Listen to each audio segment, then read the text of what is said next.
What is up, Cornucopias universe? I am your host, Jake, and I'm here to bring you guys another Copi Cafe recap over Copi Cafe number 119. Stay with me.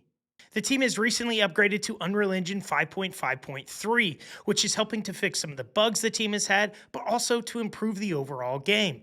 This shows that Cornucopias is constantly trying to use the best tech to help the game of Cornucopias. Josh and Rob show us some of the work they've been doing on Solus. They showed us a few pictures. Some dealt with the animals they've been working on, such as the bear and coyote, which they also gave out in their email, which you guys need to go ahead and subscribe to. They also showed us some pictures of crafting buildings, which each town will have 2 crafting buildings, but those are not open yet. The team has recently hired on a new programmer who's going to be focusing on crafting. We're going to see some generic buildings for things such as stone masonry and carpentry, and we're also going to see some science buildings for things such as physics. There's a lot of things they're working on with buildings that's going to be for Solus and beyond. The team has made some updates to the game infrastructure. They're now using their own technology to create many different sessions within the game and to be able to scale it. So what that means to you is, let's just say there's a long demand for people wanting to race the yellow track.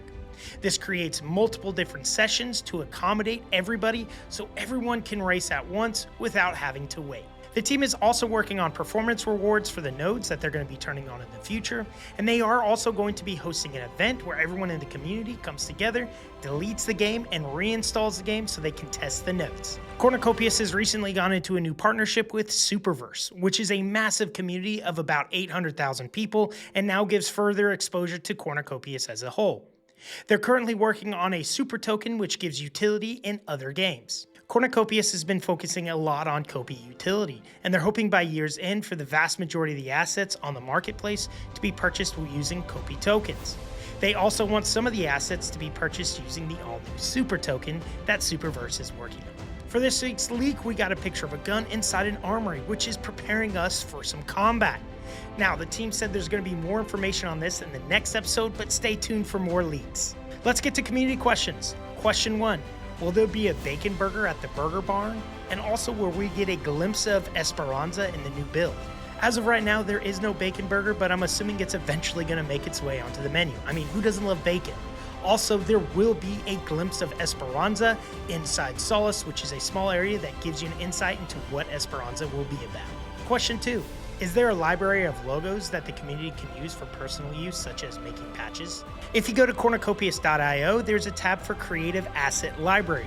Within there, you'll see pictures, gameplay, footage you guys can all use, and it's free. Question 3. Will fighting be in its own dedicated area like racing, or will it be throughout the game like Solus 1, 2, and 3? There will be dedicated areas for shooting like we'll see in this next upcoming build with the shooting range, but there will be a bunch of different experiences that they plan on making. Times where you raid, or you run into different animals, or there's other areas of combat. But just know there will always be some places in Cornucopias that will be safe. Alright guys, that's going to wrap up this episode of Cornucopias Universe, Copi Cafe recap over Copi Cafe number 119. I hope you guys enjoyed this content, and I hope to see you next week. Until then, stay corny.